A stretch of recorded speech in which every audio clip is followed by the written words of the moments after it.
Okay, guys, so your afternoon session this afternoon is all based around the fantastic stories that you have been writing.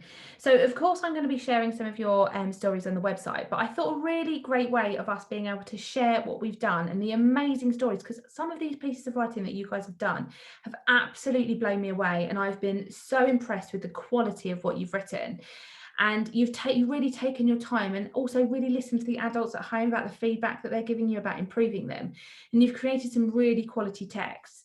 So I want all of us to be able to enjoy listening to those. So you are going to become our storytellers. So every day I read you a story. And I think what would be really nice is if you guys read your stories and record them and send them in.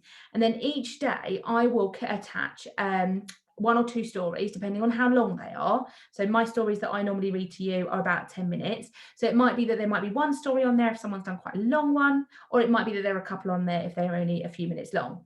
And we're going to use them each day for you to be able to listen to at the end of each day's learning. So they're going to become our end of the day story for a while as well. But don't worry, we will finish the Silver Arrow as well, because I know some of you are really enjoying that.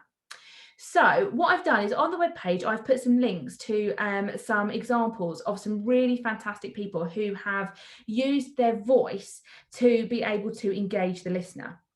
Now, when we're being oral storytellers, which means that we're doing spoken stories rather than letting someone read our story themselves, we have to make sure that their ears are constantly wanting to listen. And the way that we do that is we use the tone in our voice. So our voice goes up and down in order to be able to create interest. We can change the pace of our story. So if we're a really exciting bit, we might speed up what we're reading, but we still need to make sure they can understand it.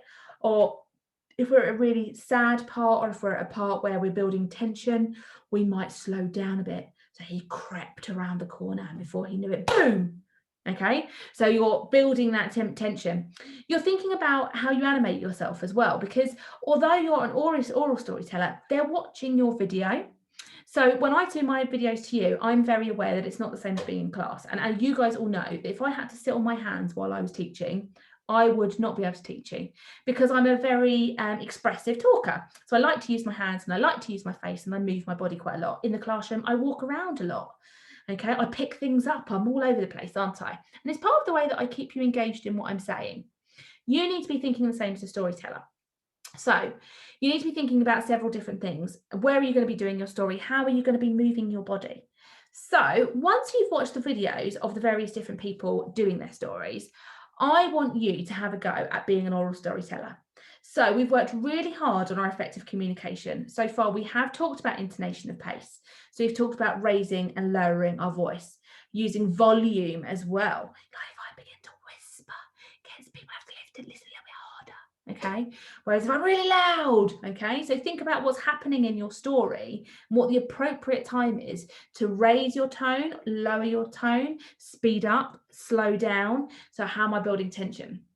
So it's really useful if somebody at home can listen to you and give you feedback. But if they can't, a great way of doing it is doing it the way that I'm doing it now. Pretty much all of you at home have got some sort of device to be able to record yourself, or you might be able to borrow somebody's device at home. If you have not got a device at home to be able to record yourself, do not worry. Drop me an email and let me know, okay? Because we will find a way around it, even if it's that we record it when we come back to school and then add it onto the website, okay? But I'm pretty sure that most of you have either a computer or an iPad or a tablet, or mums and dads might have a phone that they can record you on. Somebody's probably got something that they can use, okay? Especially as most of you have been taking photos and sending me that work. So today is your rehearsal time. It is your time to perfect your craft. So you need to rehearse. And when I say rehearse, I don't mean read it through once and go, oh, I'm awesome. What you need to do is you need to practice it and practice it again. And you need to know what you're reading, because the more familiar you are with your text and the more familiar you are with your story, the better you will become at reading it. You won't stumble over words. You won't have to pause to think about what you're saying. It will just become natural to you. Okay.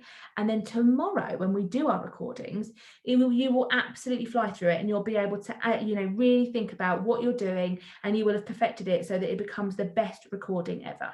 Okay, so you might think, oh, nice easy afternoon, no writing, none of that kind of stuff. But actually, if you do this carefully and you really practice hard, this is quite a challenge because you need to be thinking about your audience. And it's so much harder to think about your audience when they aren't in front of you. When we're in class, I know if I'm getting a bit boring because you guys get a bit fidgety. I know if you're getting a bit tired because I can see from your facial expressions that, you're starting to get a bit worn out.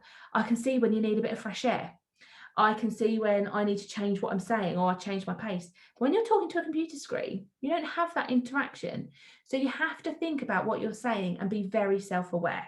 Okay. So if you have any problems with knowing what to do let me know. But do watch the videos of the other people telling their stories because they will be a really good model for you. Then, like I say, practice, practice, practice. Use your voice up, down, fast, slow, loud, quiet, but in the appropriate places, not just randomly shouting words in your story. Okay. Thinking about the appropriate places. If you're able to record yourself and watch yourself back so that you can, perfect your craft, great. If not, just keep practicing today. And then tomorrow, you're going to actually video them and send them in. Okay, so enjoy having your rehearsal time this afternoon. I'm really excited to see your finished products tomorrow. And I hope you really enjoy becoming oral storytellers. Have a great time, guys. See you later.